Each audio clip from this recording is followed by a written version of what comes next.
Now we are looking in another direction, but still in China. One of our colleagues, Dirk van Amelsfort, was attending a conference, European Urbanisation Partnership Forum, a couple of weeks ago in Beijing. He was invited, and by the way, Lena, you were also there and gave a speech. And he's now going to give us a presentation, an overview over the things discussed there, and also over the challenging that were discussed. There were some fora there targeting urban mobility specifically. So, if we have the technical thing with us, Dirk should now, and there he is. Hello, Dirk. Hello. Hi. Dirk is preparing to celebrate some holidays in his homeland, the Netherlands, right now, so he can't be joining us physically, but we have good luck with the technique things today, Dirk, so I'm convinced that it will work. So I give the word to you, and in front of you, you have an audience. I think you can maybe see them. By the way, you see... I can see the audience. Up in the right corner, you see yourself, and that's the camera mounted on that one there. So we have an overview over you when he talks. All right, so please, Dirk, word is yours. Thank you very much. Sorry I couldn't be there, but we have the Santa Claus. It's called the Santa Claus holiday, which is tomorrow. This is the biggest holiday for children in the Netherlands, which my children don't want to miss, and I want to be there as well. But the last 10 days, I've spent a lot of time in Beijing, mainly for the event of the EU-China Urbanisation Partnership Forum, which Bill already mentioned. I would like to give some reflections on that, but the latter part of the week I spent with Beijing Transportation Research Center and the Beijing Municipal Committee on Transport to discuss congestion charging for Beijing, which is on their political agenda now. So first, I will discuss my reflections of this EU-China forum, which are not really scientific reflections, but impressions and things I heard people say that make me think twice. This was actually quite a high-level event, so we, in the end, in the morning we were at the university, different forums discussed different topics. But in the afternoon there was a session in the Great Hall of the People. It's like the Chinese White House, where the Premier Li Keqiang and the leaders from Europe, so Barroso and Van Rompuy, were also present there and gave speeches. So it was quite an interesting day and quite an interesting afternoon. Lena Malm was in the audience as well. She actually got to speak at both these events. So Sweden was quite well represented, I think, at this event. Besides this first afternoon where everybody was attending, there were 5 different subfora. One was called Smart City. There was the Green and Inclusive City, the Cultural City, the Creative City, and Urban Mobility. I was myself in Urban Mobility, and I think most representatives from Sweden were there, so there were people from Volvo and from Scania. There was even a representative from Volvo in the Creative City subforum. This EU-China Urbanization Forum is conducted every year. Last year it was in Brussels for the first time, and next year it will be in Brussels again. And it is to evaluate and underline and set out new directions for an urbanization partnerships which the EU and China have signed in the past. And within this is a very open framework, but it allows European cities and Chinese cities to work together on urbanization.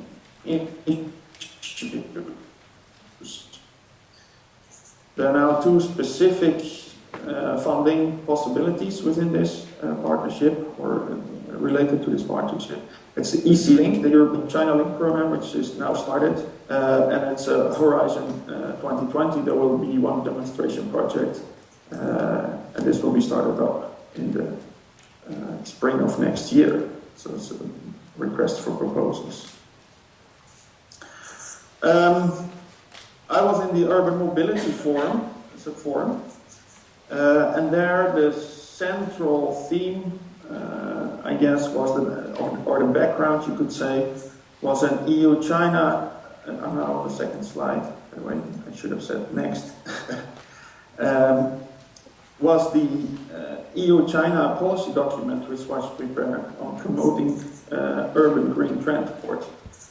This document was prepared by the NDRC, so the National Development and Reform Commission, DG Move, so the European Director General for Mobility and Transport, and then the China Council for International Cooperation in Environment and Development, and the Chinese Academy of Transportation Sciences. This report was prepared by international experts, two of which came from Sweden, Måns Lönnroth from the Volvo Research Foundation, and Jonas Eliasson from the Center of Transport Studies at KTH, or Royal Institute of Technology. But this document was signed or approved by authorities in China as well. And the next slide. It was Mark Major from the EU that was a project manager for this project. And I had a video here, but the sound quality is unfortunately too bad. But I will summarize for you what he said.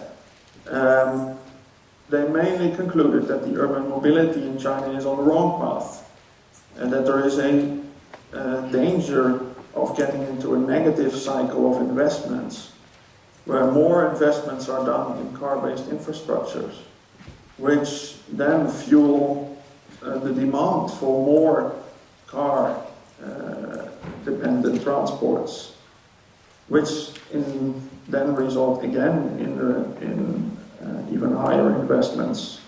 And this negative cycle will then continue until we run either out of money or urban space. So this report recommends that China puts the green transport on the national strategy, which gives it more both financial resources but also a legislative framework. That it becomes possible to fund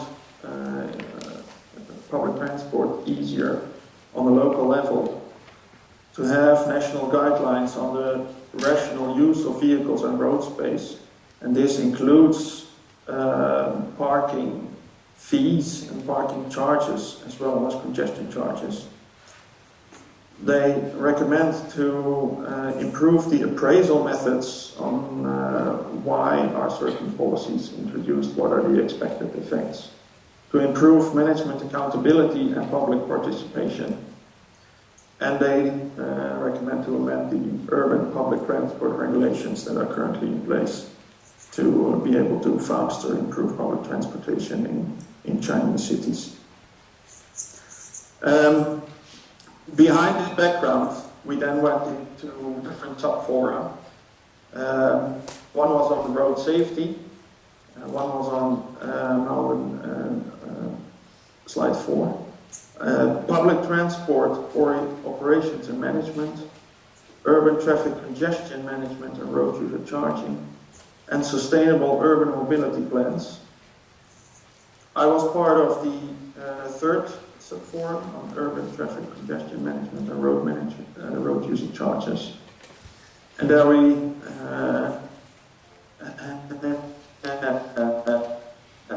each of the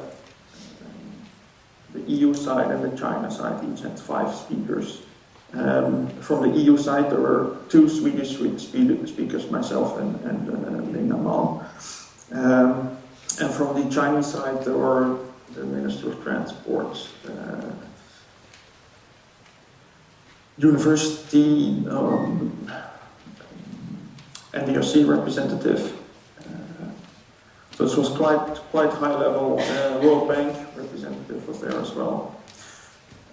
All these sub-fora then discussed after 5 minutes presentations what do EU and China have in common, all these topics, and how can we proceed in the future.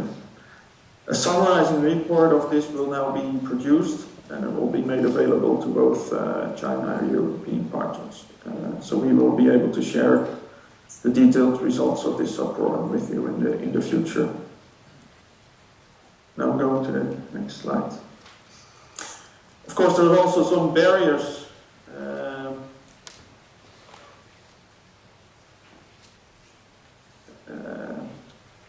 It's not only identifying possibilities, but also the barriers that exist between EU and China. And Mats Harborn, he's partly Scania, but also the Vice President of the EU-China Chamber of Commerce, now on slide 6. He had a presentation as well during the morning session, as well as the afternoon session. Unfortunately, even this video had too bad sound quality, so I have to summarize what he said as well. But basically, the timing of this event was very good because of the third plenum that was just held by the Chinese government, in which they announced very large reforms of the market, in which the market should be a solution provider and the government should be a stage maker or provide legal frameworks and procurement frameworks. And so the government should make a step back in favor of the market to provide solutions for problems they have. There are other major reforms regarding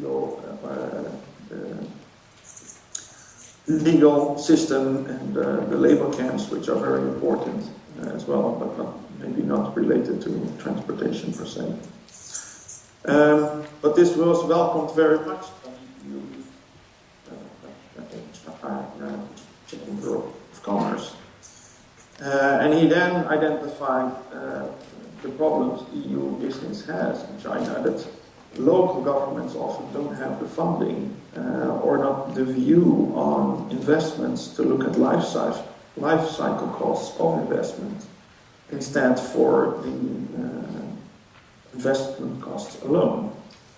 So he advocated a more systematic approach to making decisions on investments that would include the total life cycle costs and provide a framework for cities to fund these beneficial life cycle cost systems in favor of these cheaper investment systems with higher costs. I think this is also in line with the report that was written by the EU together with China, which also says this in very different wording. Another issue, it was not up on the table because it was of course sensitive to say something about this, but I noticed this and I talked with Chinese and World Bank and other representatives in the week after, which also attended there, that what is actually the EU? It seems to be a problem. So it's not a nation, it's not one market.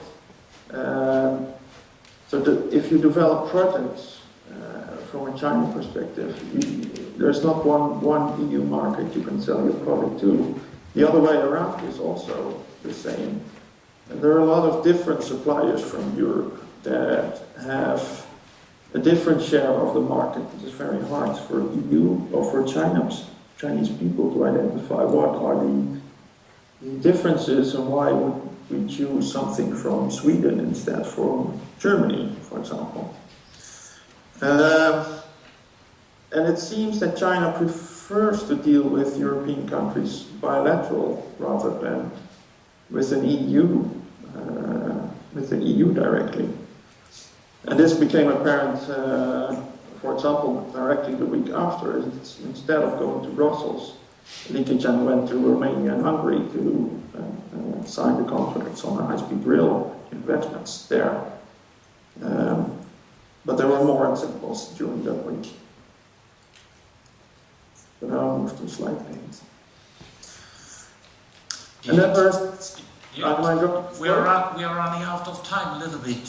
Can you please speed up the last part of the presentation? Okay, I will. One other issue, and then the other ones I will go through a little bit faster, is that we have this Business Sweden that supports business outside of Sweden, but it's kind of a costly organization for us, I would say. And the problem seems that we try to sell technological solutions or export what we're doing in Sweden, but we are forgetting how we got to these technological solutions in the first place with policy planning and policy implementation. And here the Germans are very good, and they have this GIZ organization that is doing these yellow and green parts. And I think Sweden would be good to have a similar organization in Sweden that takes care of these earlier parts in policy making. Okay, and then the second part of my visit was about congestion charging. And then I skipped to slide 10. Why congestion charging? First, it reduces car use, but it also generates revenues. So apart from the improved road conditions, you get more public transportation and more slow modes, which then gives you more public space. So breaking this negative cycle that Mark Major was talking about, charging can play a very big role, especially if you look at the Beijing problems, slide 11. Where air quality problems are severe. So there are people actually spending their days in the metro because of air pollution. Above ground is so high that they don't want to be there. A Euro 4 engine actually filters the air on bad days. So that the air that goes into the engine is of worse quality than what comes out in the tailpipe. So this is the problem Beijing is facing. They have insufficient capacity in public transportation. This has several reasons, but it cannot be solved alone by more investments in metro. They need more than just metro system. And they have highly unreliable and congested car traffic. So one of the plans they have is to introduce congestion charging by 2015. I'm now on slide 12. And I've worked with the Beijing Transportation Research Center, and they need to submit the proposal to the more political organization, the Beijing Municipal Commission of Transport. And hopefully next year, we're discussing it with them now how to proceed. We will help them develop this plan further. So the major challenges on the next slide are then where to charge and how much, how to use the revenues, where do you invest in public transport to make sure you have synergies between policies, and then how to create an organization. And I conclude with saying that Sweden is really on the forefront in researching these issues, and we do this together, for example, with Institute of Technology. And there's more to do in China on this topic. All right, Dirk, we have to round there. We are now a little bit after